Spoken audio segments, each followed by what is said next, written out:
Okay. Now, I think I won't get into who will the anticipated speakers are, because I frankly don't know who's going to be speaking on this. So we'll announce them as they appear. So here we are. Good morning. This is an open meeting of the Nantucket Historic District Commission, and it's being conducted remotely, consistent with Governor Baker's executive order of March 12, 2020, due to the current state of emergency in the Commonwealth due to the outbreak of COVID-19. In order to mitigate the transmission of COVID-19, we've been advised and directed by the Commonwealth to suspend public gatherings, and as such, the governor's order suspends the requirement of the open meeting law to have all meetings in a publicly accessible physical location. Further, all members of public bodies are allowed and encouraged to participate remotely. The order, which you can find posted with agenda materials for this meeting, allows public bodies to meet entirely remotely so long as reasonable public access is afforded so that the public can follow along with deliberations of the meeting. Ensuring public access does not ensure public participation unless such participation is required by law. This meeting will feature public comment. For this meeting, the HDC is convening via video conference via Zoom app as posted on the town's website, identifying how the public may join. Please note that this meeting is being recorded and that all attendees are participating by video conference. Accordingly, please be aware that other folks may be able to see you and to take care not to screen share your computer. Anything that you broadcast may be captured by the recording. All supporting materials that have been provided members of this body are available on the town's website unless otherwise noted. The public is encouraged to follow along using the posted agenda unless I note otherwise. We are now turning to the first item on the agenda. Before we do so, permit me to cover some ground rules for effective and clear conduct of our business and to ensure accurate meeting minutes. The chair will introduce each speaker on the agenda. After they conclude their remarks, I will go down the line of members, inviting each by name to provide any comment, questions, or motions. Please hold until your name is called. Further, underscore this, please remember to mute your phone or computer when you're not speaking. And please remember to speak clearly and in a way that helps generate accurate minutes. For any response, please wait for the chair to yield the floor and state your name before speaking. If members wish to engage in a conversation with other members, please do so through the chair, taking care to identify yourself. Finally, each vote taken at this meeting will be conducted via roll call. Thank you. The first thing that I would like, if possible. Motion to approve. Thank you. That would be a motion to approve today's agenda, and that came from Diane Coombs. So I'm going to go down the list of my members. Abby Camp. Aye. Thank you. Val Oliver. Aye. Stephen Welch. Aye. Diane, are you in favor of your motion? Yes. Very good. Thank you. And the chair is in favor. Motion carries. Okay. It's become our policy, I guess, to hold public comment unless there is anything already posted via email. And so I will just ask Holly and/or Kathy if there is any public comment. Now, public comment not relating to the business at hand today, obviously. I'm seeing Holly nodding no. Kathy, are we a no from your end? Yep. Okay, great. So now we'll move along to item number 2. And this is a special meeting of the 31 Fairgrounds. It's a conceptual discussion of the designs of the buildings. Now, I noticed that there are a number of people on board who I'm sure are hoping to speak on these applications. Now, I want to say a few things. Our very first application is actually an old business application, and that has to do with the move off demo of the existing main house that's on the property. So I know that Brooke will probably want to say something about this. So I'm going to give the floor to him with the understanding that anyone who wants to speak on this project should announce themselves, and then I'll try and recognize you after Brooke has spoken, okay? And then we'll go to our members. Okay, Brooke, Thank you, Ray. thanks. This is a pretty simple application for a demo move off of the existing dwelling at 31 Fairgrounds Road. It will be moving over to 33 South Shore Road and will become a covenant lot property. You know, it has good stuff going for it from here until there. That's it. I mean, it's just it's It a has simple good move stuff. and it's going to become housing. Brooke, Yes. Brooke, it has good stuff. What? No, it's just it's a good project that's going to become housing over at 33 South Shore Road. I mean, Okay, it's all a right. simple demo move off question. Okay, And I think it Thank- needs to be considered in that context. thank you. Now, thank you, Brooke. I'm not quite sure how to do this, Kathy, so you'll sort of have to help me out, but is there anybody who is in the dock right now who would like to speak on this application before I turn it over to the members? Yeah. Or did we see where it's going on South Road? Yeah, so I did want to say this. Thank you, Abby. This application is interesting because the move off has not yet been approved. The move on to the site on South Shore Road was approved. So its new home, this building in the new location is approved. I'm pretty sure on that, right, Kathy? That is correct. Yes. That's correct. Okay, so what's now under discussion is the move off. And so hopefully that's clear, Abby. If you have any further questions, I'd certainly help you out. But again, I want to know if there's anybody. Oh, I see a hand Yes. raised there. Okay, it says JAV. I'm going to unmute you. So JAV, I don't know who you are, but if you can unmute yourself, there you are. Okay. Can you just give us your name for the record? My name is Jerome Vigil. I Okay. reside at 14 Waydale Road. Okay. And my comment is, shouldn't the move off be discussed after the other applications? Why?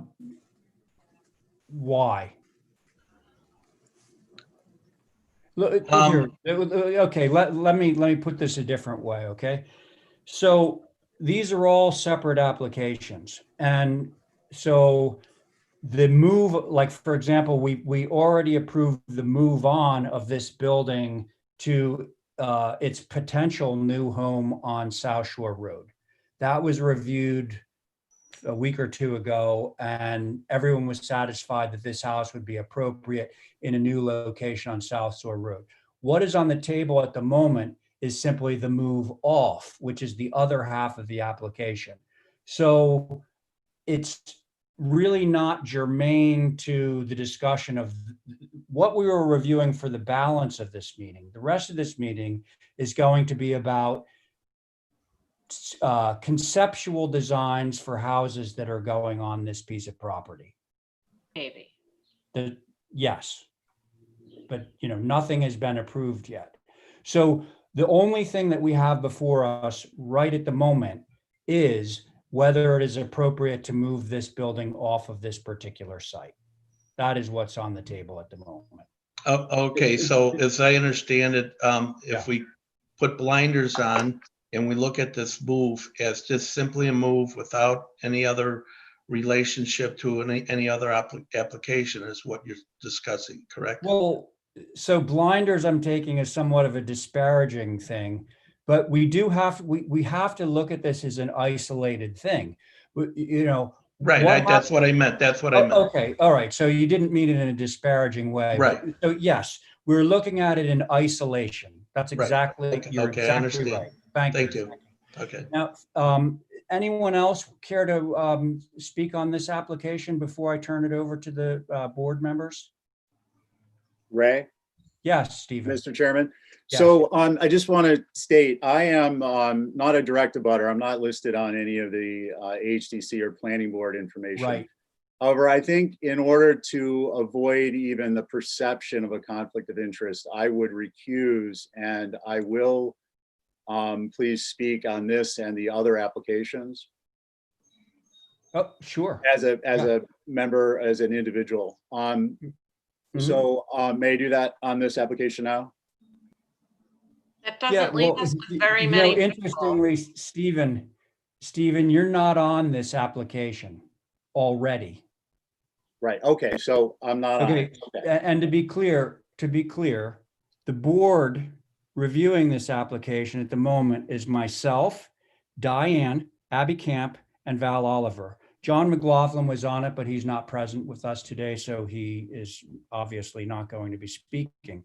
So it's a four-person board, and Stephen, if you would like to comment on this application as a citizen, I certainly would invite you to do so. Would you like okay, to? great. So yes, please. So after hearing Diane and Vale's testimony and concerns at the last hearing, I gave this property some thought.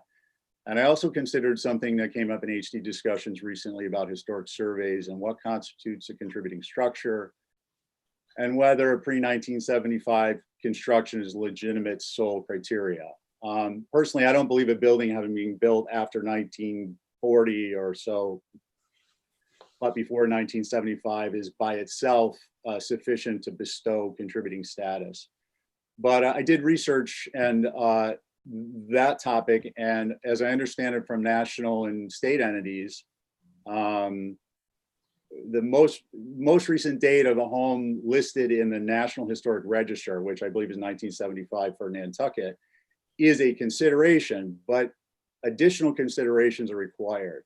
And these include whether a building has cultural, historical, or local community significance, whether the building or buildings on a property contribute in such a way to convey or evoke the historical setting of a particular area or way of life.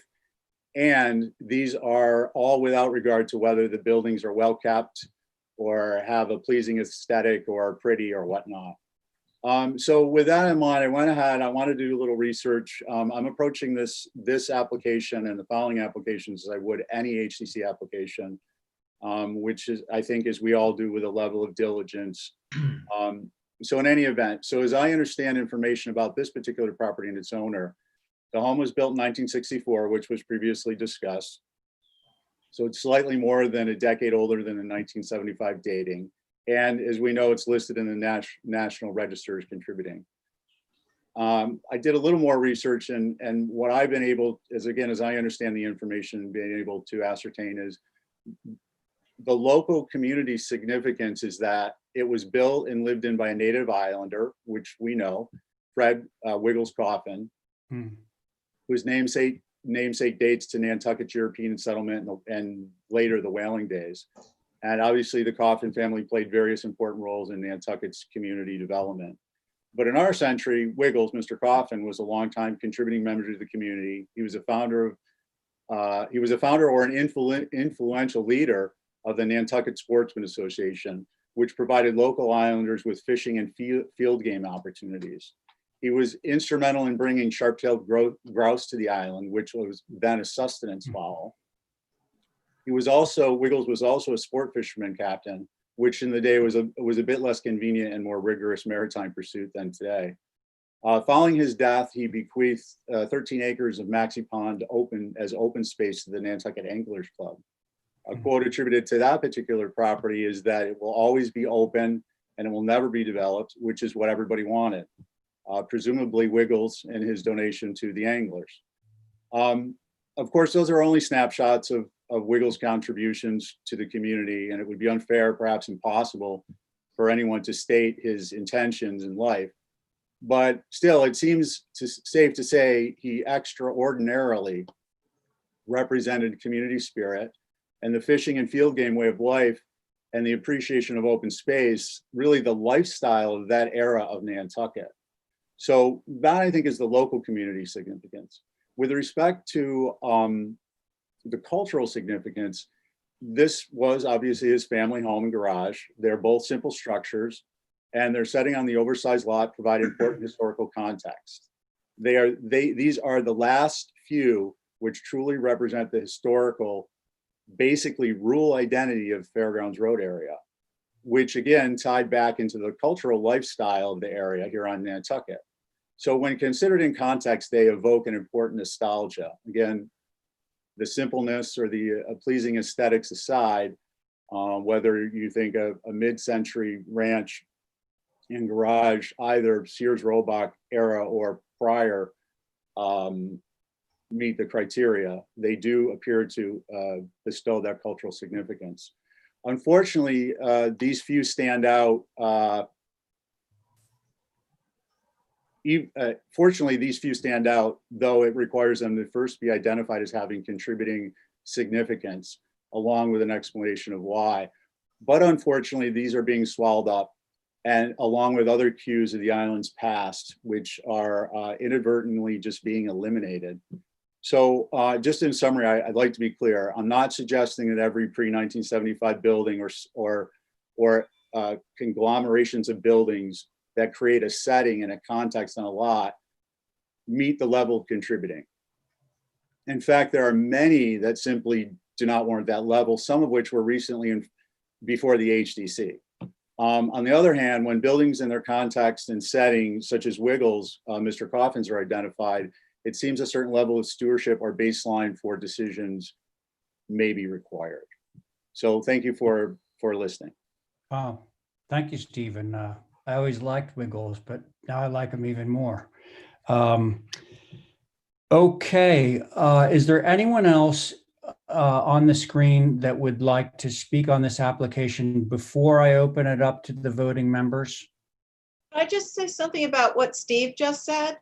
Of course. Because With the understanding that I want to make sure that I'm hearing from any member of the public who wishes to speak on this. But go ahead, Abby. okay. Well, if the public wants to go first, I'm fine with that too. I mean, you certainly will have your chance as a voting board member to speak. Yes. Okay. Well, I just want to reiterate what Steve says, because we haven't been taking houses and that culture and that decade or decades of neighborhoods with that size of house, the middle class.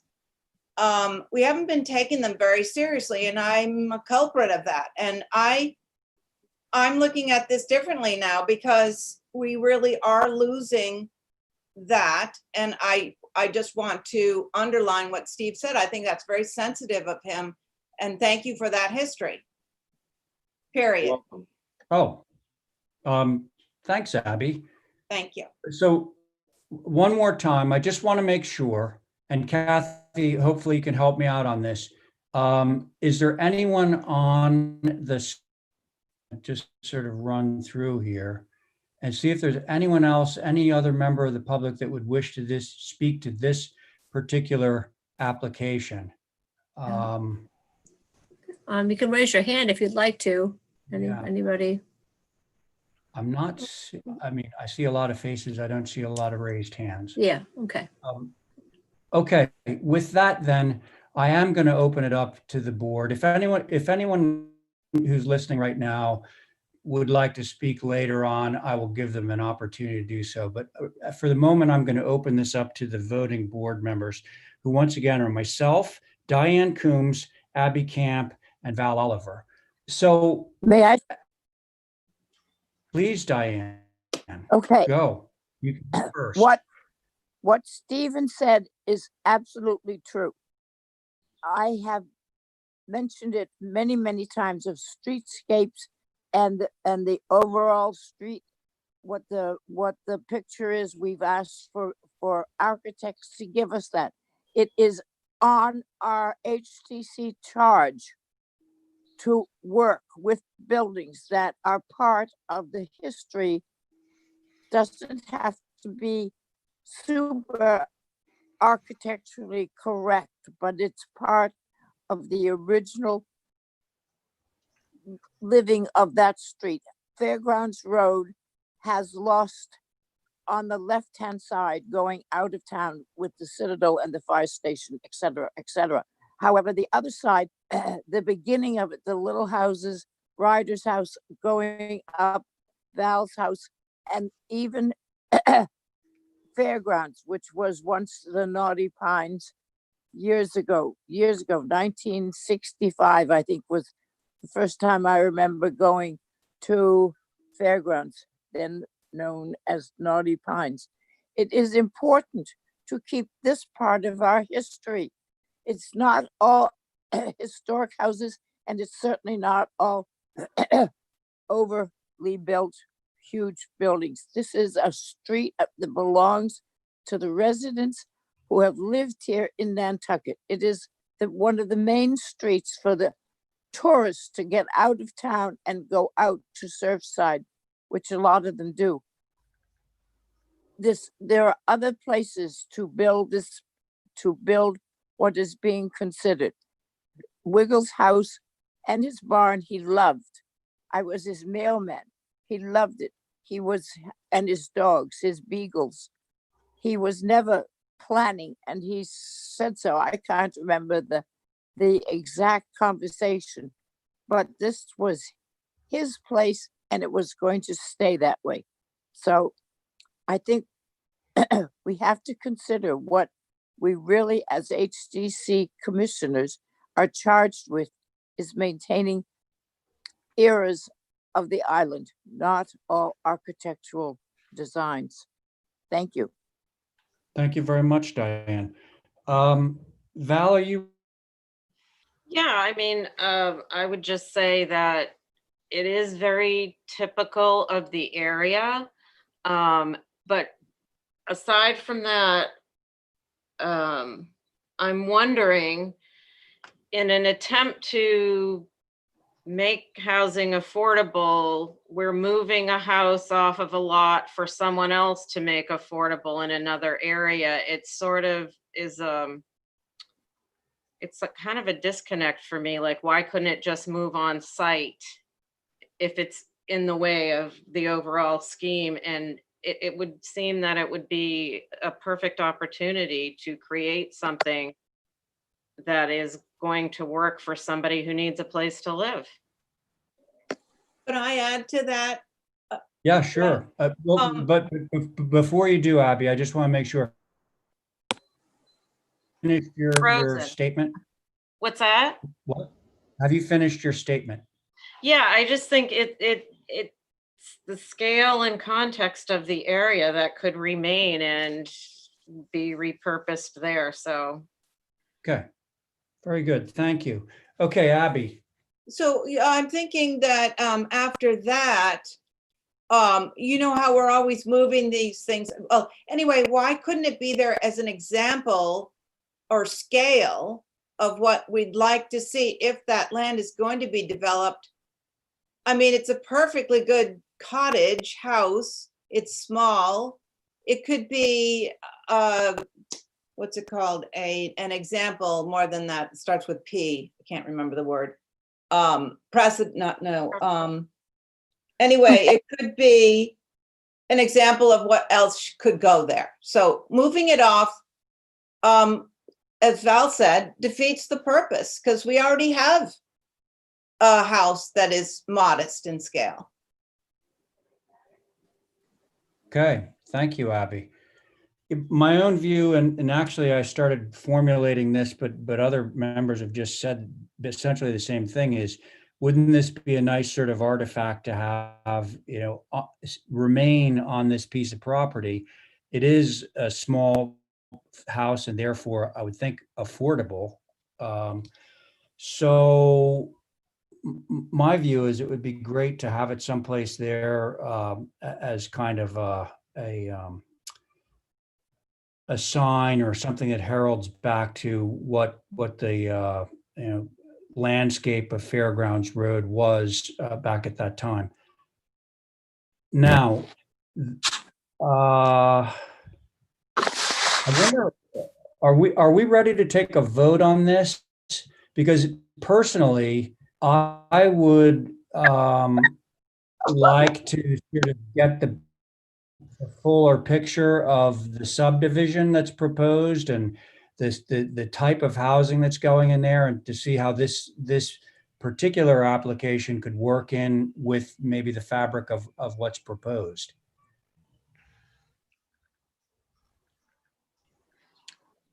I suppose I should answer my own question. Um, Um, Well, let me put it this way. We could do this in the form of a vote. In other words, if we're all having reservations, and it seems that we are, about moving this off of this particular site, perhaps we should, hold this for a fuller picture of the subdivision and the possibility that it might remain someplace within this, on this site someplace. Does that sound reasonable? Yeah, and I think I see that Holly's pulled up, unit Oh, yeah. A. It will Yep. go one building at a time, but I think Brooke did a rendering that really was very helpful, the drone simulation or whatever it was. And I think that is more contextual to the overall subdivision if we looked at that first. Holly, is that something that you can pull up for us?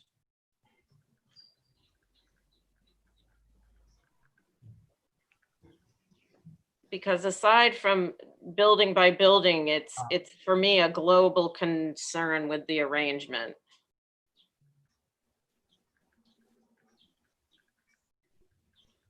That's what you're talking about, right? Yeah, yeah. What you're looking at right now?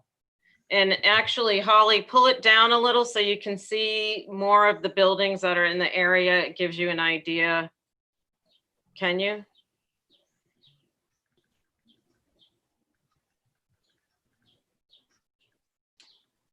No, the other way, because it has more. Well, I think if you zoom out, like it was. Oh, when it Yeah, first that's came up. what- That, Right, zoom out. exactly. Here we go. Yeah, that. Yeah. So I just thought before we spend time building by building, we should try and understand. And to be fair, I'd let Brooke explain what the concept behind this was, but I do have some comments about it. Okay, so I think that what I'm going to do is sort of defer our discussion on the move off application. I want to hear sort of the grand scheme here. Brooke, if you could just walk us through, give us an overview of this whole thing so that we understand it. Is that okay? Sure. Basically, the goal here is to keep that big field open, and push the buildings to the back, so they're not immediately on your way as you're driving down Fairgrounds Road. They're not right up at the street. And I think if you look at just the roof lines relative to the roof lines in like Waydale or Trotter's Lane, it's really like, in terms of density, it may even be a little less dense than the areas around it. But yes, the primary goal was to kind of leave that front space open, just as a place where families can hang out, and maybe have a little softball game or play soccer, or just enjoy being outdoors. That's the primary goal of this. Okay. And it looks like 1, 2, 3, 4, 5. Are you proposing 5 units? There are 5 structures, yes. 5 structures, okay. And are they quadruplex? 5 units. There's Right. 20. There is a site plan that breaks down what the unit count is, and we'd have to I go think I building just- by building. That was the first document that Holly had up on the screen. Yeah. But, just for kicks, can you identify where Wiggles House sits right now, like with respect to where these people are on the field? Yes. Or somebody has a pointer there. I don't know who that is. Maybe that's Holly. Oh, is that you, Holly? Yes, it is. Okay. Oh, and Holly, is that where the house is, right where those 3 people are? I think she's muted. Yeah, okay. Thank you.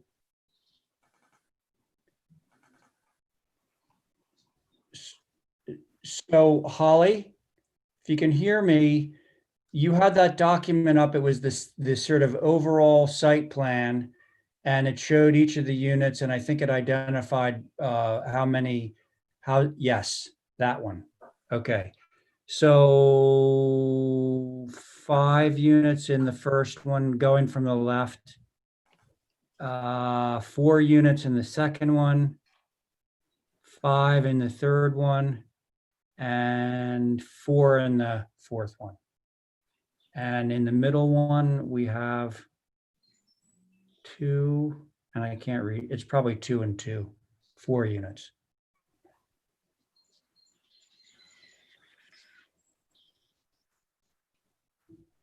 Okay. Do you want us to make comments? Actually, oh, Brooke is waving. Go ahead, Brooke. Just going back to the move off, someone had asked a question about where Wiggles' house is Yeah. relative to where these are. Wiggles' house is forward of that, the main center structure. Yeah. And if you go back to the other site plan, you can see that it aligns more or less with the Zolo Tedeschi property line along that axis. We'll have to pull this document a little up to be able to see that, I think. Yeah, just for context. Yeah. So the Yeah. you know, the buildings are behind Wiggles' house.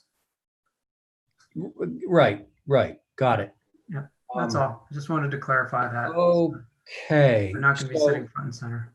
thank you, Brooke. And once again, now that we're sort of at the level of the conceptual subdivision, I do want to open it up. There's a lot of members of the public that I see on the screen. So before I get to board members' opinions about this, I would like to hear from. Oh, Kathy, if you can hear me. Yes. There was one written letter that came in via email, and I'm at home, so I was unable to print that, so I can't read it into the record. But if you think it's appropriate, perhaps we should read that into the record at the moment. And I do want to recognize any member of the public who's in on this and would like to speak to this particular aspect of this. I have a copy of that. I have a copy of that letter, Ray, if you need. Well, If you want to read it into today's meeting. well, here we are. Okay. Yeah, there it is. Are you doing the screen share, Diane? No, Holly is. Okay. Yeah, I saved it for the, Okay. get it turned on. Now, I'm just going to read this into the record, okay? So, Island residents, Jerome Vigil, 14 Waydale. He's on our Zoom session right now. I have a number of concerns in regard to the proposed apartment complex before the commission for review. My neighbors and I ask that you hold this set of applications until the lots are reviewed and approved by the planning board, and drawings with full information is submitted, and with consideration for time for neighbors and their representatives to review the information before the hearing. Some concerns are as follow. An apartment complex is not typical in the area or really anywhere on the Nantucket Historic Landmark. There are rare exceptions, some of which can be cautionary tales. Some of the Richmond original boxes and the Tacoma Green that was presented as a one of a kind for the area, and successes in a more urban in-town locations, Academy Hill, in some ways the Homestead. Is the Historic District Commission vision for this area, i.e. along Fairgrounds, viewable from there and from Waydale and Trotters for apartment complexes? Is that our vision? 2, the density of the proposed apartment complex is super saturated way beyond the Waydale, Trotter, and Fairground neighborhood norms from which it will be visible. On a proposal of this magnitude, it seems everything should be documented so that the commission can make reasonable considerations and is not later in a bind, i.e. having approved something that they were not aware of or could not ascertain because information was not provided. I recently heard about the retaining at 81 Vestal that seems to have been dumped on the commission. In this proposal, not even the setbacks are dimensioned to accurately evaluate proximity, and elevation heights are missing, etc. 3, it seems elevation height should be on each building at each ridge, as is the normal requirement. Setbacks from all lot lines should be included. The application is incomplete. Correct.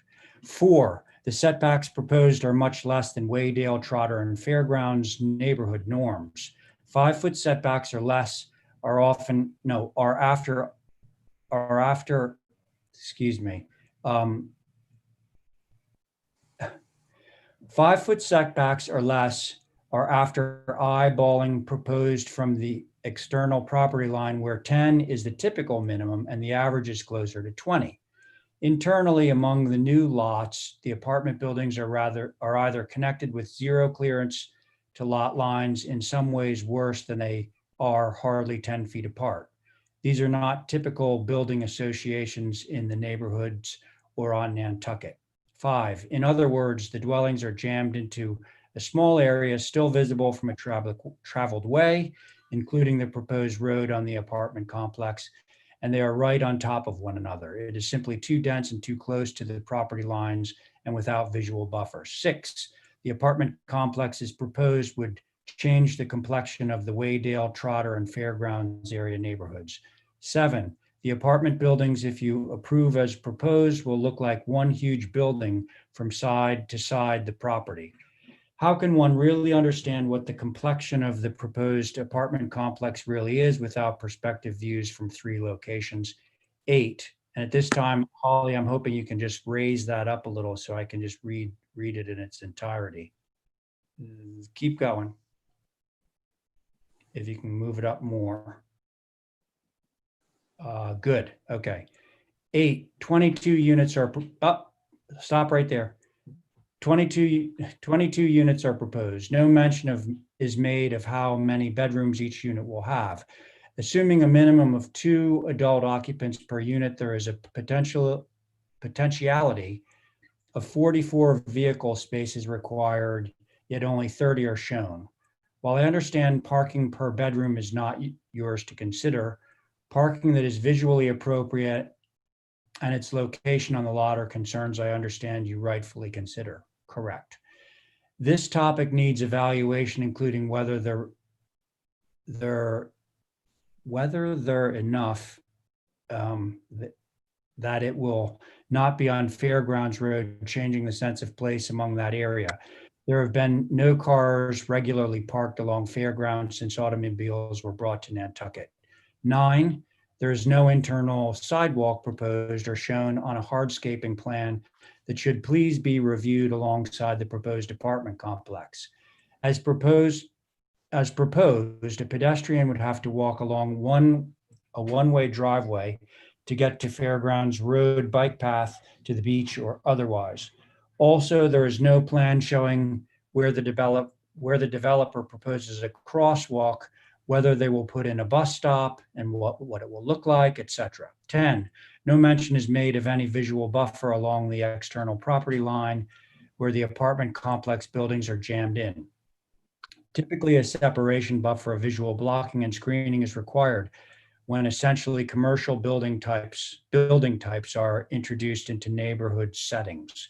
Here, as proposed, the apartment buildings appear only 5 feet from the external property line, so no room for important and typically required trees and shrubs.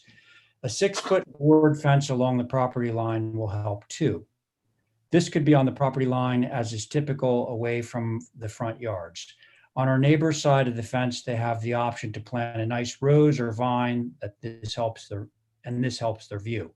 I understand you are concerned under your regulations about views from traveled ways, so the fence, the shrubs growing to 12 feet or so tall, and trees as a buffer by the neighboring yards will help screen these commercial type buildings and densities from Waydale, Trotters, and some of Fairgrounds. More hardscape and planting is important within the proposed apartment complex to help provide screening from the proposed one-way road. 11. Holly, at this point, can you raise it again? I think we might be reaching the conclusion of this. Keep going. There we go. Stop right there. 11, the drawing approving concepts versus actual buildings. That is correct at this time. If so, the commission would have invested time in reviewing concepts only for the apartment complex and then go to the planning board for lot configuration. This is backward. The developer is using the process to get buildings approved and then go get lot sizes and configurations approved. 12, the applicant should approve the actual lots before submitting drawings for the apartment buildings. When drawings for the apartment buildings are submitted, they should be for the actual structures. Playing one board or commission approval to leverage the other until a favorable outcome does not seem like a good use of the commissioner's volunteer time, whereas reviewing actual proposed buildings does. 13, lastly, the drawings you are reviewing were posted online this last Friday, June 12th, where I and my neighbors accessed them. It's hardly enough time to make a proper review and offer more thorough commentary. Please give my concerns very serious consideration and hold this set of applications until the lots are reviewed and approved by the planning board and drawings with full information are submitted. Thank you for your time and consideration. Jerome Vigil. So just a few things on that letter that I would like to comment on. So this process is not going to begin and end in one session. This is going to be a lengthy process. This proposal right at the moment is, as the letter implies, a conceptual design discussion to see whether these modules will even fly at the level of the HDC. And I can certainly understand from the applicant's standpoint, the desire to get at least some, underscore this word, preliminary feedback from the HDC before they go before the planning board to get their subdivision approved. So I, as chair, was not averse to the idea of having, again, underscore the word preliminary. We are reviewing the building designs at a preliminary level, and we are also, as is clear from this discussion, inviting public comment on the layout in general and the buildings more specifically, their size, their configuration, et cetera, et cetera. So I do appreciate the author's concern about wasting time. I think that a little time that we spend here at the HCC listening to public concern, et cetera, is warranted so that the applicant knows which way to proceed and certainly which ways not to proceed. So thank you very much for that letter. And now I'm going to go back and see if there's any other member of the public that would like to speak on the sort of general layout of this application and our process. Do we have anyone? I see Stephen has raised his hand. Yes, Stephen. Mr. Chair, if there's anyone else who would like to speak, I just wanted to let you know that I am in the queue. I'm happy to wait, but I wanted to let you know. You want to speak, but you're going to defer. Yeah, if somebody wants to speak, I wanted to let them go Okay, ahead. so, I'm trying to do this as best I can. I'm sort of shifting back and forth looking for raised hands, and at the moment I only saw yours. Okay, so that's fine. Okay. Somebody told me there's a little thumbs up thing that you can do. I don't know how to do that myself, but if any of you know how to do it. I just saw a hand go up with a blue background. Hand go up with a blue, was that Pia. Mr. Vigil? Yeah, that's Pia. Peter. Uh, Peter, unmute yourself. Peter, unmute. Yeah. Yes, hi. Oh, okay. Hi, Ken. Hi. Hi. We had you. Can I speak now? Of course. Now, we don't have a visual on you for some reason. We just did, and then you disappeared. Let me see what I can do about that. Or Okay. what our I can see TV 'em. people. You can? Yeah. Oh, Ray, if you make your Zoom window bigger, you'll populate the screen with more videos. Let me see. If you drag on a corner, but not the one with the little red X, because then we'll lose you. Okay, I made it bigger. All right. Do we still have Peter on here? Yes, I'm right here. Okay, Well, I can't see you, but go ahead, Peter. Yes, my name is Pia. I live on 16 Waydale Road, right next door with the jury. Mhm. Whatever that's on the letter that he wrote it down, I completely agree with him because it's affect us and our community. So please take very hard considering what you are voting, please. That's all I Okay. want to tell you. Thank you very much, Peter. I appreciate your comment. Thank you. Anyone else? Stephen, I know, oh, yes, Mr. Vigil. Yes, I just wanted to just briefly summarize what you did. You did a very eloquent presentation of the letter that I wrote, and I thought I massacred it. I'm sorry. I feel, that this is a historical rural area. Historically, the area that we are in was considered as a rural area, and this particular development, although we are not in general, collectively adverse to development because it's a good thing, it's just too dense. It's like if you take a glass of water and put salt in it, and the salt dissolves, and you get to the point where you get super saturated, that the salt won't dissolve. That's basically what we have here. Originally it's zoned for 7 lots, and that's what the developer probably should, consider, is that to build the reasonable housing of 7 lots. And I really enjoy the comment that Wiggles house be incorporated into the historical aspect of this property, and keep it there as an important aspect of it.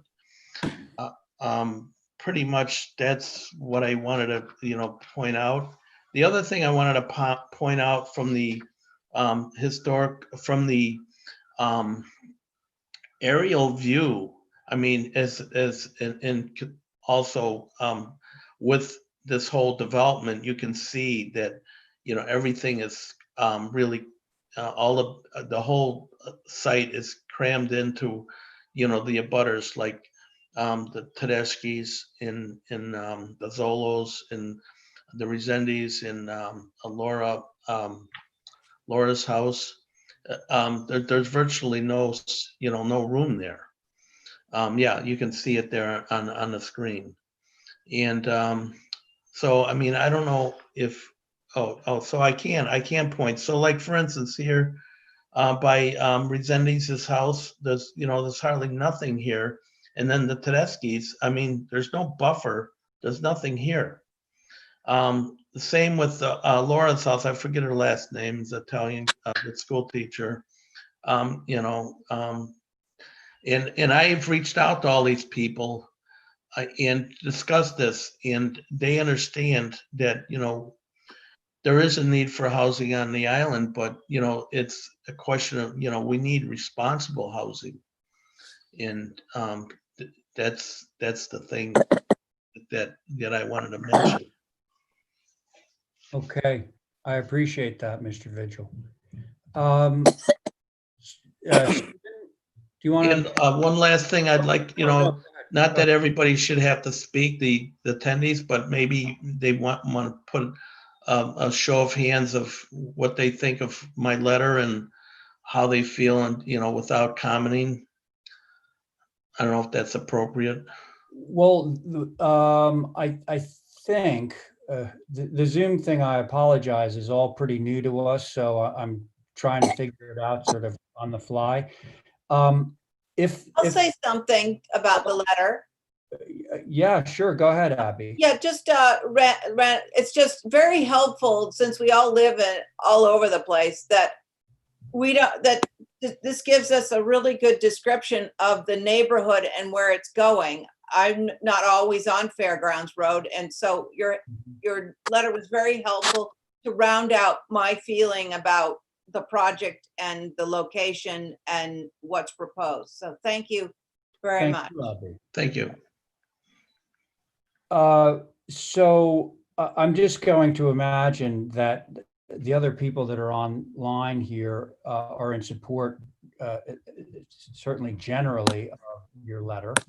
I'd be very surprised if they weren't.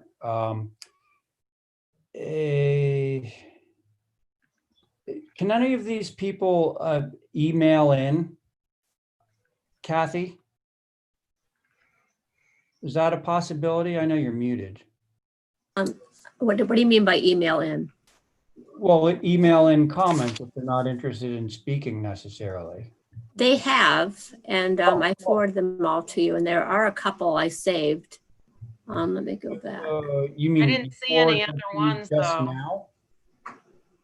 I thought I did. If I didn't. Well, but my screen is occupying this is occupying my entire thing. So is it something you can read? Yeah, I can read it. Let me see. Okay, I think it would be great if you just read them into the record. No, this one looks like a duplicate one. Hang on.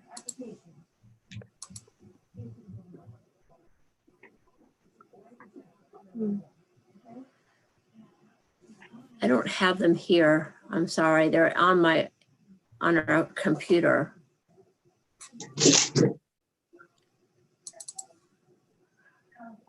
So I don't have them Read them saved later. here. in some manner, those should be entered into the public record. Right. They're in the computer. They're not on here for display. Right, right. So I apologize for that. Right. I can find them if you give me a minute. Yeah, well, in the meantime, Stephen, do you want to say your piece there? Sure, Mr. Chair. First, if I can, I want to comment the cutest little chef has got a screen here. It's with a pink hat on it. So adorable. I don't know if you guys can see her, but her name is Bo. Oh, yeah. I really like that. That's great. So I'd like to, if I can just do a quick screen share of the visual. I don't know if it's come up. Do you see it? Yep. Okay. So I think one thing I want to do is, the bona fides of whether, this isn't, to me, this isn't a binary discussion. This isn't you're all for the purpose of the housing, which, as I understand it, is to be for affordable housing. This is, you can be for affordable housing and you can still be for thoughtful design that doesn't maximize development at the cost of the kind of the soul of the neighborhood or the abutting neighborhoods. And I think that that's an important consideration. And I am suggesting that there is an over densification here, which I'll get into in a moment. And I'll comment on some comments that were made by the applicant's agent. But before I do, I want to be clear, my bona fides with respect to affordable housing is I was involved with the Nantucket Housing Needs Partnership. We developed the housing covenant. We brought it to town meeting. We got it passed. We established that. I have myself tried to put homes into covenant program. And at some point, I hope to be able to do that. So with that out of the way, I wanted to perhaps address the density. We have this kind of really pretty picture, and I want to find out at some point if these pink and red trees that draw your attention are Amelanchier, because they're beautiful. I've never seen such good specimens. But if you were to look at what's actually, with respect to the units themselves, what the matter of HDC review is, the area of HDC review. Can you see the plan view now that I rotated to? What we're looking at right now is an aerial. Yeah. Is that what we're supposed to be looking at? Yeah, with an annotation key. Yes, I see that. Correct. So Yep. This is actually the buildable area proposed on the 8-lot subdivision, with the exception of the pavilion. There was some talk about what is included and what is not included within this area. And I just think for the record to be clear, it's important. It's 5 apartment complex buildings with 24 dwellings, as was submitted to the planning board. I don't have the date in front of me, but I'll show you the plan in a moment. The developer may have knocked that down or offered to knock that down to 20 or 21. I don't know where that stands. This area in red includes the 5 apartment complex buildings, 30 car parking, and it is an area of somewhat less than 44,200 square feet.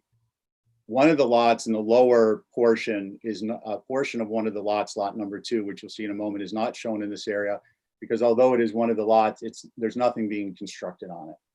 So that is the buildable area. This is what's been shown. I wanted to perhaps, yeah, unfortunately, I'm going to go to the next slide. I'm missing one. This slide shows the submission to the planning board with respect to this. This would be a special permit for flex development, which I personally support, subject to adequate setbacks, observing the norms of the neighboring community, and where there are mixed uses such as this, which is the community, the neighborhoods around it are residential, primarily single family, or I should say single dwelling buildings. They may be between 10 and 20 or more feet from the property lines, and they are typically between 20 and 50 feet of separation between them. What this shows is what the red circles show are atypical perimeter setbacks and or areas where it's insufficient with respect to space to provide screening that's typical when a high density or out of norm use, like a semi-commercial type, it is residential, but it almost could be viewed as semi-commercial, would typically be used. Also, this, if it were approved as it is, may be considered precedent setting. There really is, there's nothing that legitimately sets these new lots, these 8 lots shown, apart from others, other than it's a flex development. The developer has control over whether and how to proceed with slightly fewer buildings and of more typical density, and including to provide setbacks that allow typical screening between the high density out of norm uses and neighboring areas. Now, you may be wondering why I'm bringing this up to the HDC, but and I'll get into that in a little more detail, but I just touch on it that under Section 9B of the Acts, these are all matters under HDC purview or of HDC purview. The other thing I wanted to point out in this site plan, I'll go through these quickly, there's only a couple more, is that this line around the perimeter of this particular area, it depicts the general location of many trunks of many of the trees around the perimeter of the lot. Presumably due to the lack of any distance from the setbacks, those vegetative elements would have to be removed for foundation excavation and other work. So I want to give you a visual of what this actually is. This is really what's under the HDC review, which is not that big, pretty open space lot. And the matter of the nostalgic evoking potentially historic structure that's Wiggles aside, the area under review is this area. And what's shown with the red line are the trees that are potentially, or many of the trees which will potentially, if not certainly, be eliminated. So vegetative screening becomes an important issue, especially because there will be visibility from Trotter's Lane, there will be visibility from Waydale Road, and there is also obviously there is a different type of use here versus single family buildings, and it's a higher density. So there is a precedent for HD oversight. I just want to jump to this and kind of summarize. One of the things that with respect to screening that's important is if you look at the center of the screen, I don't know if you can see my mouse pointing, but the grade in this center, or roughly the center area of the buildable area or the proposed buildable area, is 36 feet above sea level. To the front of the lot and the rest of the area is 34 feet above sea level. On the Waydale Road side, the immediately adjacent is 28 feet and the roadway is 26 feet. So this lot sits 10 feet above the adjacent area. And I know from watching, recently HDC discussions and so on that where abutting properties or adjacent properties or closely adjacent properties have a height differentiation, unintended consequences come up. So for instance, a 24-foot building on this lot close to the Waydale property line is going to appear from Waydale to be 34 feet tall. So again, the element of screening comes in. So let's see here. I showed you the buildable area. I outlined what's actually being proposed. I think the informed comment based on the HDC acts is important to touch on, so I'm going to quickly do that. So in addition to typical review of exterior architectural elements, other important matters under HDC oversight and control include where proposed buildings are located in relation to one another and as compared to historical and existing counterparts and norms, and where proposed buildings are located in relation to lot lines, including with regard to existing and historical counterparts and norms. In other words, a determination of appropriateness shall, this is per the acts, include a determination of whether or not the size, shape, and in relation the density of what is proposed is compatible with the surrounding land area and existing buildings and is this existing setbacks and norms. And there was a comment made that by the applicant's agent that this may be no more dense than the surrounding area. Now, if viewed as a whole with an open lot that has no structures, perhaps that's true. And actually it's not because I did the numbers. But the problem is that this will be perceived as a highly dense set of structures, if not one structure, from the Fairgrounds Road to the extent it's visible, and certainly from the internal road, which is the HDC's purview. So let's see. So a legitimate and reasonable question is whether or not the proposed apartment complex building density is appropriate. And if it's deemed fully or somewhat appropriate, it is still legitimate and reasonable to determine to what extent the perception of such density can be mitigated to the benefit of neighboring norms. Legitimate mitigation may include increases in setbacks as opposed to those proposed, which include less than typical depths, changes in the ground cover, and size and shape and density of buildings on a lot or lots.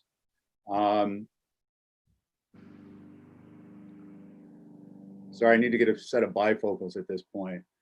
Also, first story and taller screening, for example, shrubbery with fencing and trees, are regularly adopted and exercised as longstanding practice by the HDC for mitigation.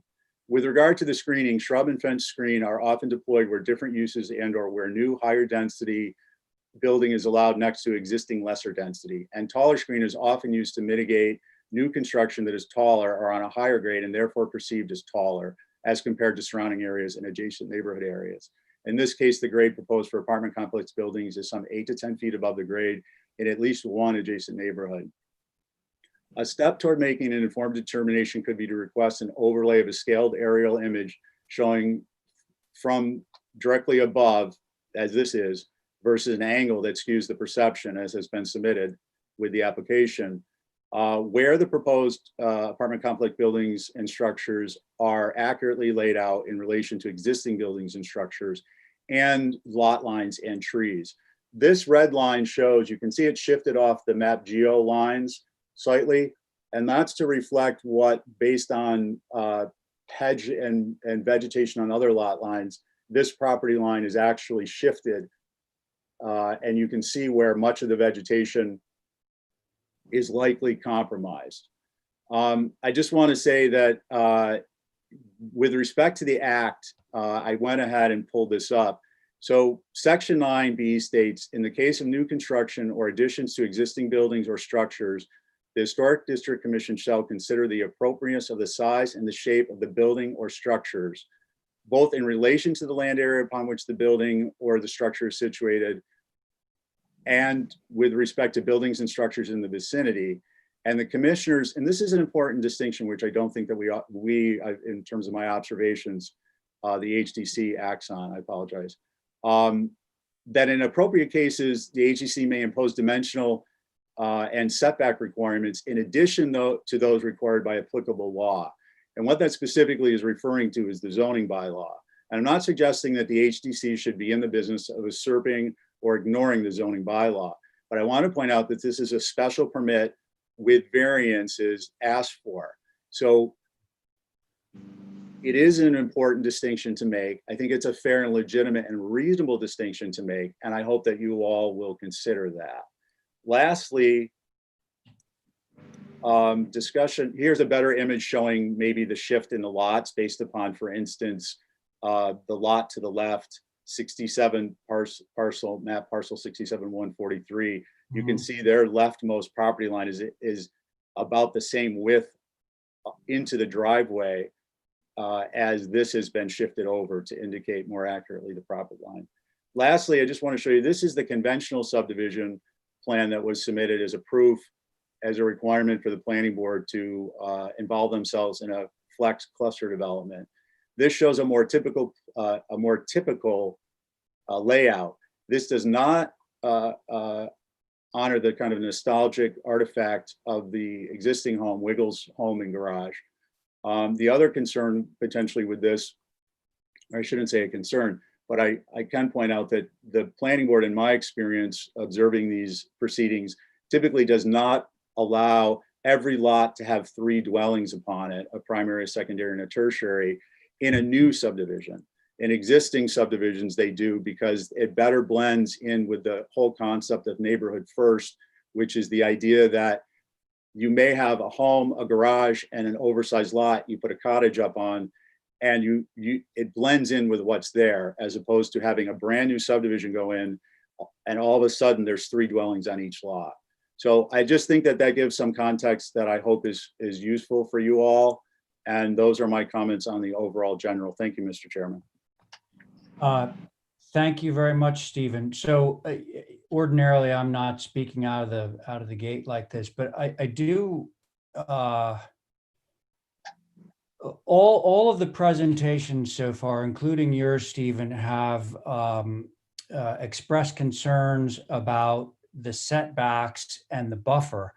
And so, although I appreciate this idea of having this big green sward in front of everything, and the idea of recreating and all that, it does beg the question of whether that's actually sort of the model for Fairgrounds Road.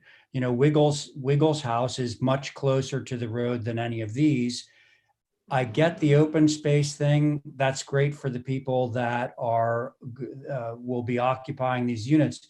However, it's being done at the cost of the proximity to the neighbors. So I'm just sort of wondering why everything's kind of pushed so far back to the far periphery of this lot. Perhaps it has something to do with the planning board. I don't know what the planning board regulations are or anything, but I just felt like I had to say that. Can we now, speak as commissioners? Yeah, you can. I just, Val, there's a lot of people that are concerned, a lot of people on this thing. I just want to make sure that everyone who would like to be heard, members of the public, are being heard. So once again, before I turn it over to the board, I would like to see if anyone else would like to speak on this application. I'd like to think it does. Mr. Chair, if I may. Yes, Kathy. Go. You had asked me if there were any other letters, and Yes. there are not. It appears there was one letter that was sent twice. Most of my correspondence was a Zoom link, unless I'm missing one for some reason, but just to make that clear. Well, listen, Sure. again, this is not going to be the first and last time. Right. Application, so there will be Right. plenty of time for discussion. So if there is no one else, no other member of the public that would like to speak at this time, I would like to hear once again from my board members. Ray, me? Oh, Billy, go ahead. Yeah, so Ray, in spite of Brooke being asked, I couldn't get on. I couldn't figure out how to. Billy, I can hear you. I can't see you. I mean, that's not necessarily that we get a visual, but go ahead. Can I speak? Yeah. Oh, yeah. Okay. So just real quickly, Stephen brought up some very good points. One thing I would like to touch on briefly, the bequest of Wiggles to the Sportsman's Club. I think everybody should be aware that the Coffin family originally approached the land bank to see if there was an interest in retiring this property. I think for all of the reasons mentioned, I find it unlikely that there was as much of a deep dive done as Stephen did, with all of that. I would also politely remind everybody that the land bank just paid $3.5 million for that property in question around Maxey's Pond. So Yes. they may have a little bit of a different feeling about it, but they roundly. Billy, Yes. clarify that. What do you mean by the land bank may have a different feeling about it? What does that mean? The bequest. So Wiggles and several other people, including Bob Mooney and others, the remaining people that were involved with the Sportsman's Club all had something referred to as color of title and maybe things a little bit stronger. And Yeah. I believe that the Sportsman's Club, in total, their holdings were left to the Anglers Club. The Anglers Club then made a deal with the land bank to purchase and retire that property surrounding that. In any event, I don't mean to, please understand, I do not mean to take anything away from Wiggles's bequest to the Anglers Club. I think it was done with a clear intention of retiring the property, so on and so forth. But the land bank paid for the property. And when we're talking about this property right here, I don't think it would well, they've already weighed in on it. They're not interested in it. I would urge anybody to reapproach, maybe, with Stephen's background and the information that he just provided, to reapproach the land bank. I think that would be terrific. I am okay. afraid. I don't want to go too far here necessarily, but what was on the table then with regard to the Wiggles Coffin legacy is his house.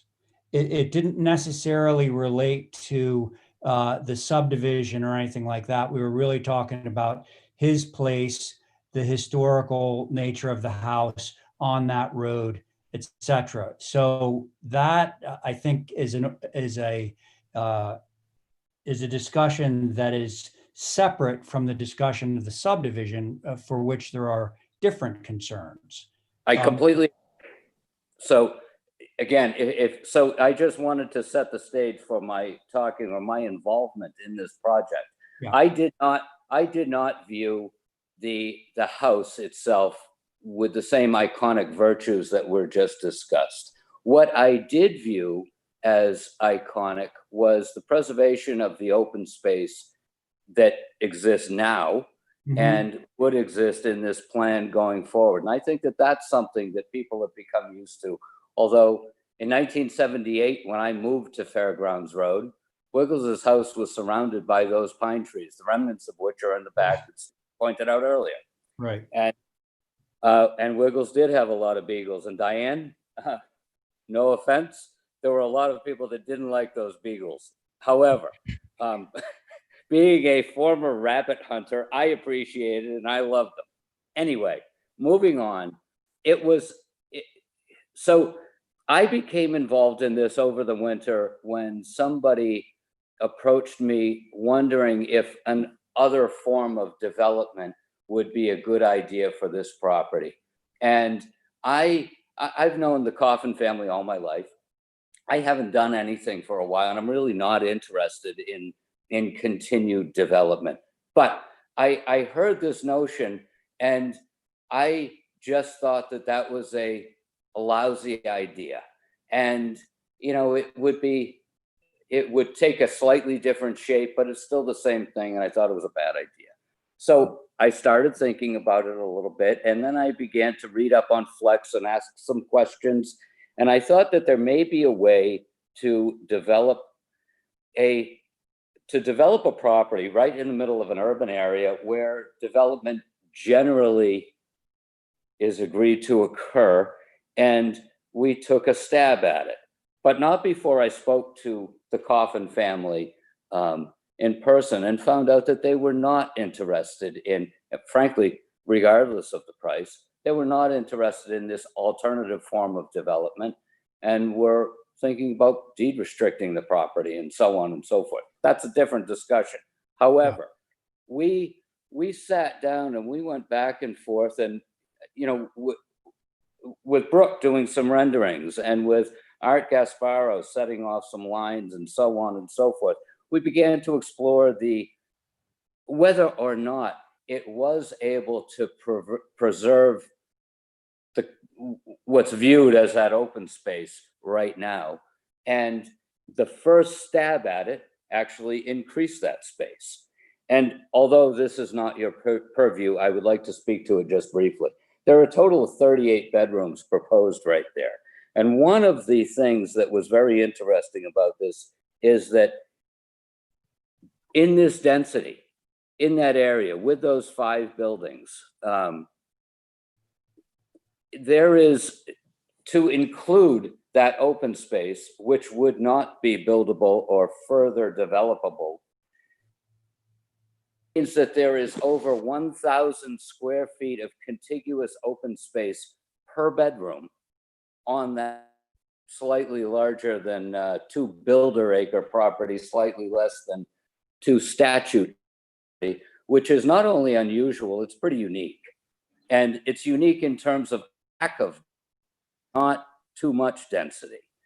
Going back to the original proof plan, which I am not a fan of at all, but that 7-lot subdivision that Stephen spoke of, I would politely beg to differ as to whether or not, the planning board certainly could try to impose restrictions on what zoning otherwise allows, but I would question how far that would actually go. That is not something that is going to be done by me. I have no intention of pursuing anything like that. That's not my deal anymore. I would also politely remind everybody that a conventional subdivision like that is not 14 lots. With the covenant program in place, it can quickly, and in all likelihood, it may become 14 lots. The area is the same. We're just talking about realigning property lines that exist on paper now, or maybe at some point in the future. As this presentation has developed, a couple of things have become very apparent to me, and I would like to suggest to everybody that is on this call or on this Zoom meeting that that is the reason for this. That is, we're not looking for any approvals today. We were trying to start with a best foot forward. Not surprisingly, we have heard some very constructive, alternatives. And I'll tell you that we will go back to the drawing board. We are not going to go back to the drawing board with the submission that is now online to go to the planning board on July 20th, because we have already submitted, and I'm not going to do that to the Coffin family. We are going to move this forward. However, we are going to respond to concerns that have been raised right now. I really can't get my head around how we wrap Wiggles's original house into something that works, but we'll certainly explore it. And with that, I really don't have anything else to add, other than this is a show me presentation, and we expect response. Understood, Billy. And that's why when this whole concept came before me, I felt that it was important to just have a special meeting where we could just kick this around sort of at a macro level before you went in with too much detail. So Billy, I appreciate your comments. Thank you. And now I would like to hear from my board members. Val, was it, oh, there's Abby. Abby, were you gonna say something? No, I was just trying to digest those brief Oh. comments that Billy Cassidy had. Okay. Do you want me to come back to you? No, I'm ready. Oh, okay. Go ahead. But I mean, my comments are from like an hour ago. I So, mean, a reiteration of your earlier comments. yeah.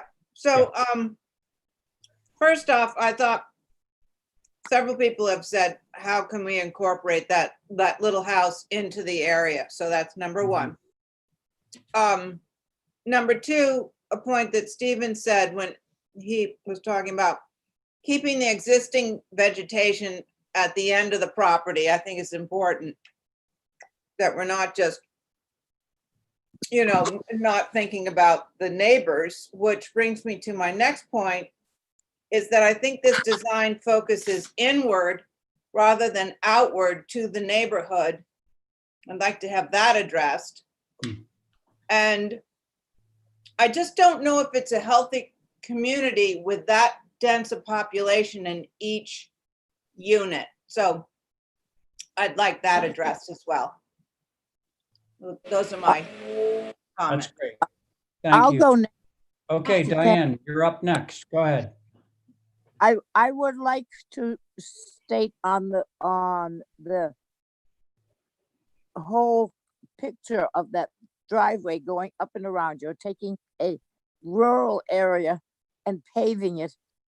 And if he's going to do the houses, and if he keeps Wiggles' house, then make the rest of the houses like Wiggles and make it a community that looks like it belongs where it is and not something that says, oh, I live over at the fairgrounds, and people have a thought. The other thing which comes to mind right now is that when you have that many apartments in that many houses, are you going to have central heating? Are you going to have central air conditioning? Or is each building going to have those? Because when you use the air in both in air conditioning and heat, you are moving air from one apartment to the other.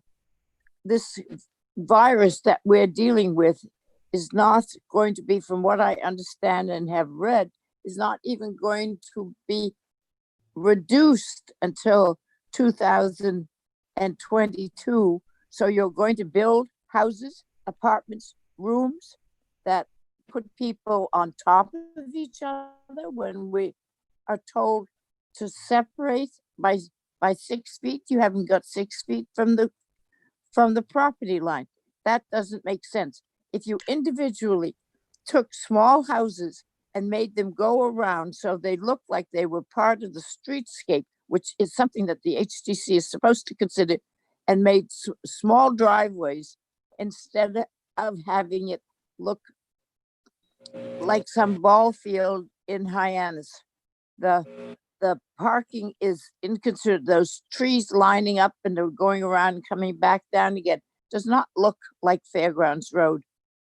We have got to, it could be done using Wiggles building and doing 1.5 story buildings in there. You could accomplish the same thing, but it would look like it belonged there. So that's just for now. I have a lot more to say, but I don't want to take up your time right now. Well, and Diane, again, this is going to be a process. This is not ending now. This is sort of just starting now. So thank you for your comments. Val. Thank you. So a lot of what I was going to say has already been addressed and I won't reiterate it. But I want to talk about some practical reasons for my concerns. Because I do live in this area. I've lived in this area all my life. And if anybody is an expert on Mid-Island, it is me. People need yards.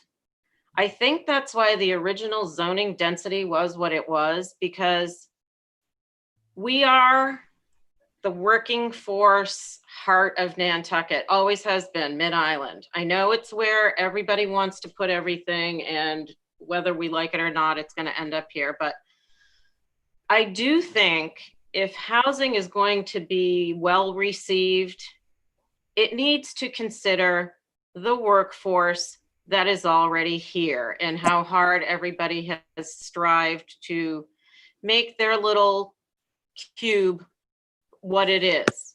And one of the main things I think that's being not really recognized by this design, and by the way, my first comment was going to be the idea was interesting. You're trying to sort of keep that wide open space that's there now, but for practical purposes, it's not reasonable. And the reason I say that is people have stuff. If you look at this area, there's boats, there's grills, there's bikes, there's kayaks, there's whatever people need to live or want to do when they live. And there isn't 1 square inch of space for these people to put stuff. So where is that stuff going to go? Number one. Number two, there is not enough parking. I don't understand this, why we don't insist on more parking, because the fact of the matter is, there'll be more than 1 person per bedroom.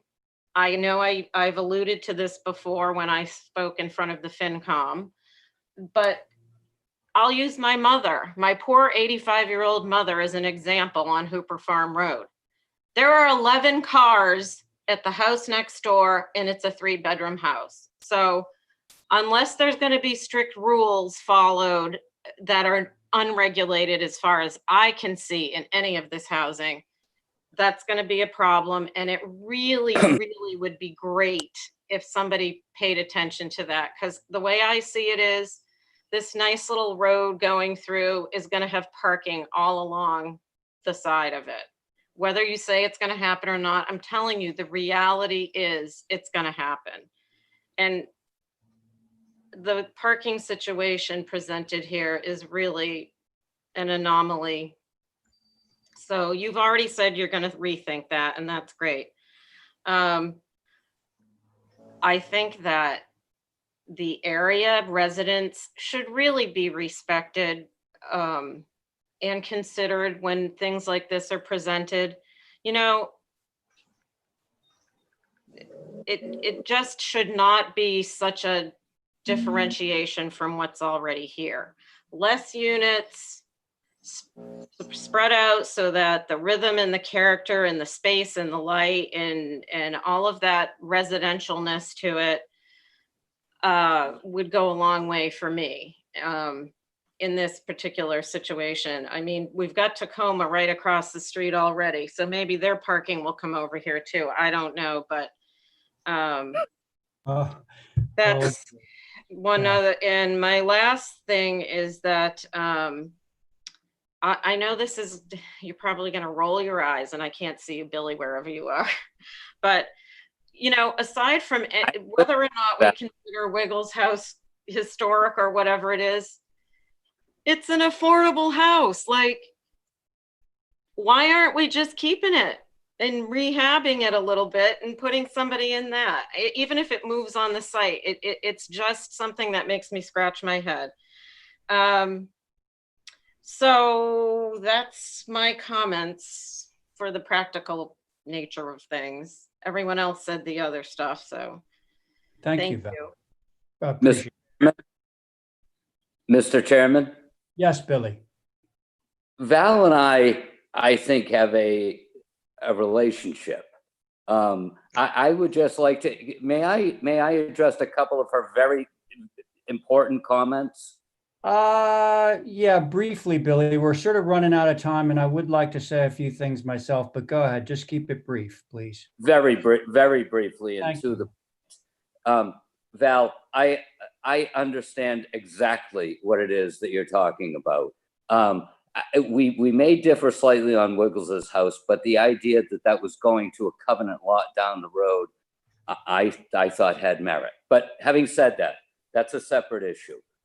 As regards a couple of very important things, there is storage proposed for every unit in the basement of each one of these dwellings. And in fact, it's a generous amount of storage.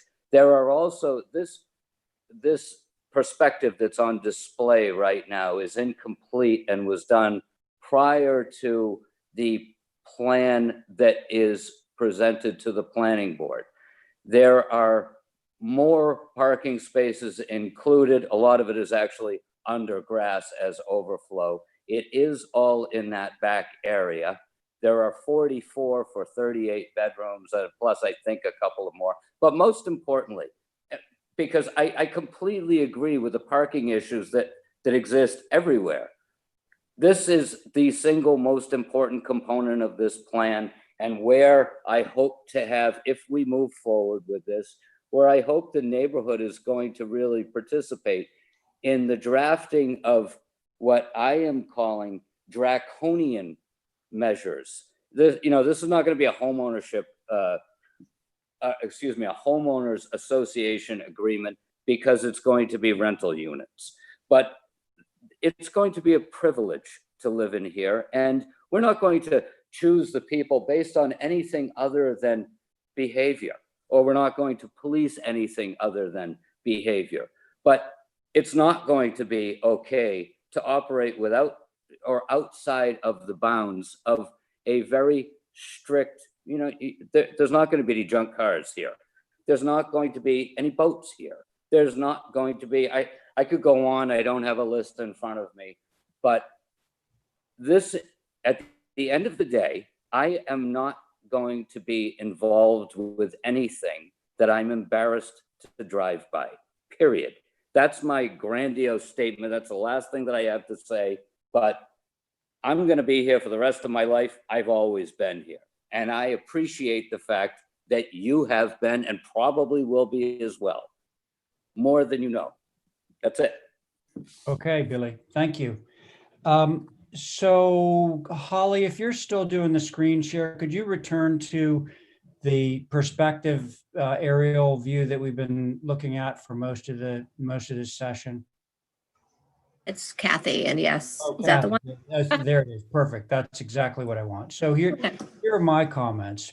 I said it before, I like the idea of the green sward, that's nice. But the interesting thing is, it's not really the context of Fairgrounds Road or the environment. Again, I'm hoping to get a little bit more space between these units. I don't like the big turnaround, the one-way street that goes down there, because once again, that's not really the context of Fairgrounds Road.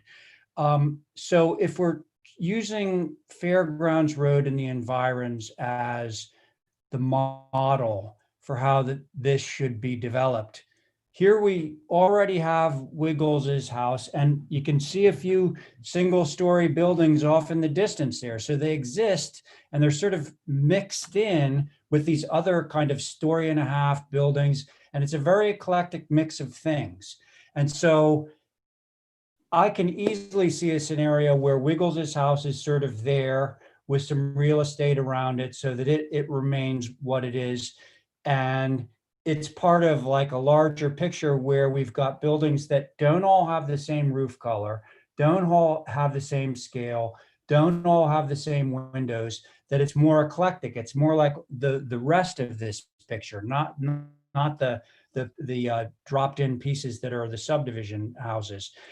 So and I think that everything that I just said is congruent with the neighbors' concerns, which is more space around these buildings, more buffer, which is, again, not just a good thing for the neighbors, but it's also happens to be the context of that neighborhood and something we should be following as a model.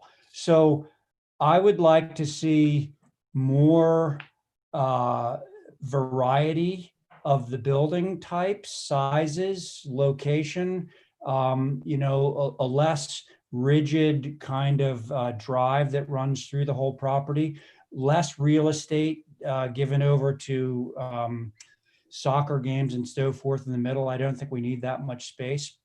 So those are my comments. Now, I don't think at this time we necessarily need to take a vote on any of this, other than to probably just, hold for revisions. Mr. Chair, Yeah. if I may, sorry, this is Kathy. Yeah. I just wanted to say for the record earlier that Mr. Joe Vigil and Bo Samuelson, who is Pia's wife, Yes. support Jerome's letter. Oh, great. Okay. Okay. Thank you. That You're was welcome. good to hear.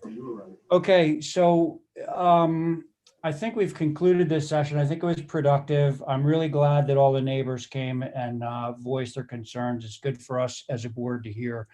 I look forward to seeing us move forward, and I guess we do. Billy, you are going to proceed at the planning board. Is that your plan right now?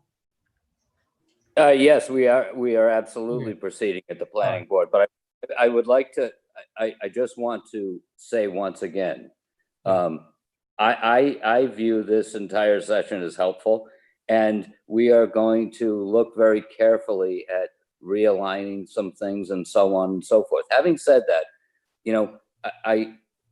again, this is not a must do for me.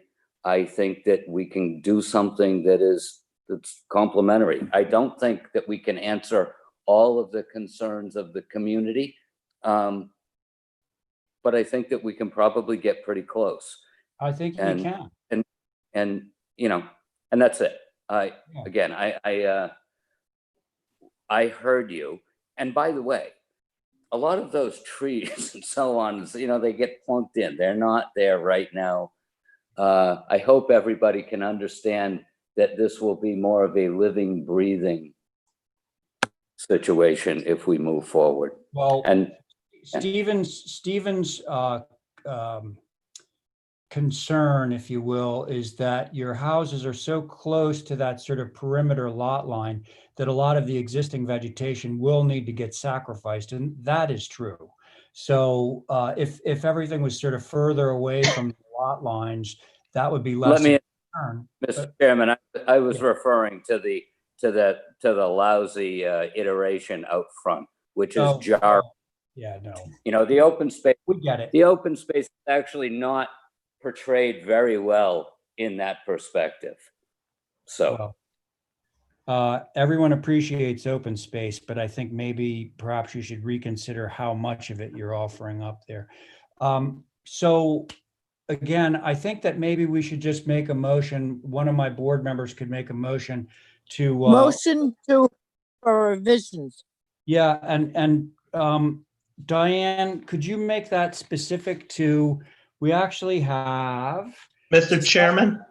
Yes, sir. I'd just like to make a quick comment about the whole COVID Zoom arena that we're in. And Kathy mentioned that to have documentation of people emailing in their comments as a part of the record. Yes. Is that correct? Yeah. So you can, I don't know how to do this, but you can email in comments to Kathy, and whatever comes in is then a matter of public record as part of this application or these applications. Thank you. Okay. Thanks. So Diane, I believe you were about to make a motion to hold for revisions, and I would love for that motion to cover all the items, which are items 1 through 7 on this agenda. Would that be possible? Okay, I would do that to hold for revisions. Wait a minute. No, you're good. Hold for revisions that include items 1 through 7. Very good. What? Thank you. Did you hear me? Yep, I can hear you. Okay. All right. So I'm going to now poll the board. Val. Yes, please. Thank you. Aye. Abby. Yes. Thank you. Diane, are you in favor of your motion? Aye. Aye, and the chair is in favor. Motion carries unanimously. Thank you so much, everyone. And I look forward to a continued discussion and dialogue on this whole thing. And I really appreciate all of your input. Okay, so no minutes to approve.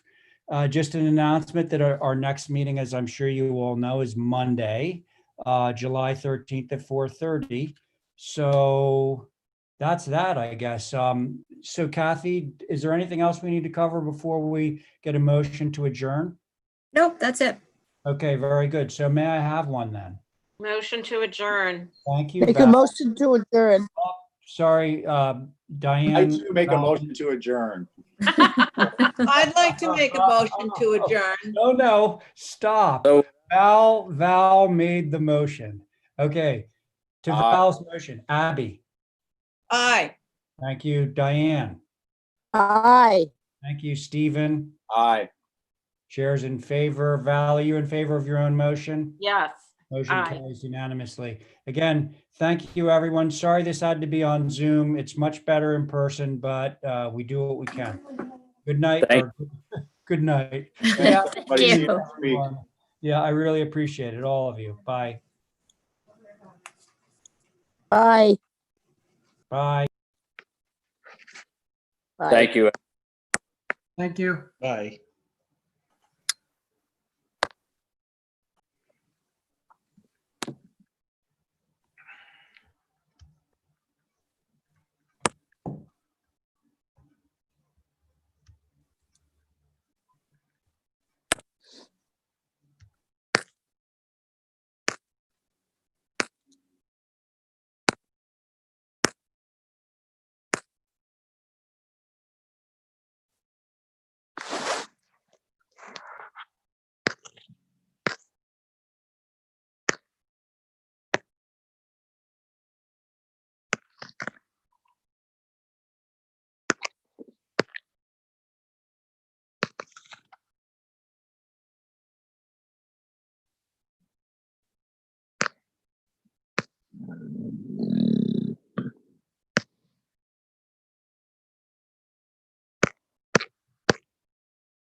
But she won't let go of the past. No, see, I mean, I don't think so. I don't think she still got her mind on still. She think he's still cheating? I'm not sure. I mean, he probably was on site for right now. But like, he cheated the porno site for right now. I didn't know that was like cheating though. So, but you talk about that. I understand. It's a girl how you define it. Go ahead. Like I was explaining to him, I'm like, cheating, if you watch him porno sites, that's cheating. Like,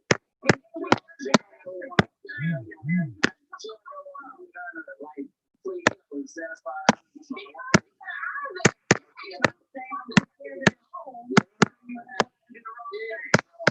Is your love life less than less?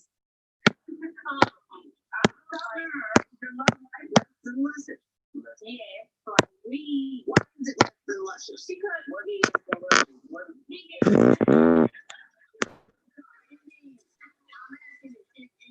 if you guys are sex life, it's not happening no more. Ain't no plans going on no more. Why is it not happening? Because he sits up here and accuses me of things I didn't do. He started cheating like when we got married after our wedding, it was one of his sad chicks that after our wedding, after we got married, we went outside, one of his sad chicks, or one of the girls that he was messed around with or like him was outside of the wedding and just awkward. And I didn't even dress him with it. He didn't even say nothing. He acted like it wasn't nothing. So of course I'm gonna be like this because you just now trying to be this good man within 6 months when we've been together. You could have said she didn't been married 7 years. It's hard for me to believe him when he said he wanted to be right, but he still so shocked at me because he'll think that I'm the shots is he throwing. Like I'm cheating, I'm the one that want to mess around.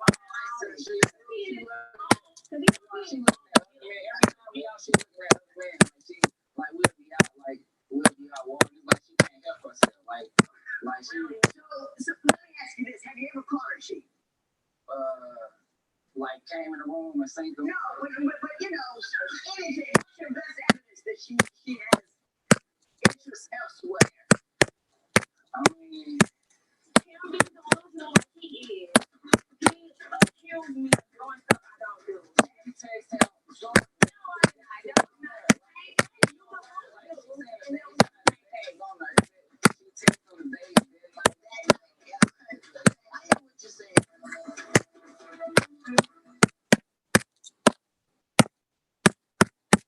You may not realize it, but those old gutters can do damage from the roof to the foundation. If your gutters look like this, you need Leaf Guard, the gutter that never clogs, guaranteed, and earned the Good Housekeeping seal 15 years in a row. Now remember, Leaf Guard's not a gutter cover or a screen or a mesh that goes over the old gutter. With those guys, you get half a new system for virtually the same money you pay for Leaf Guard.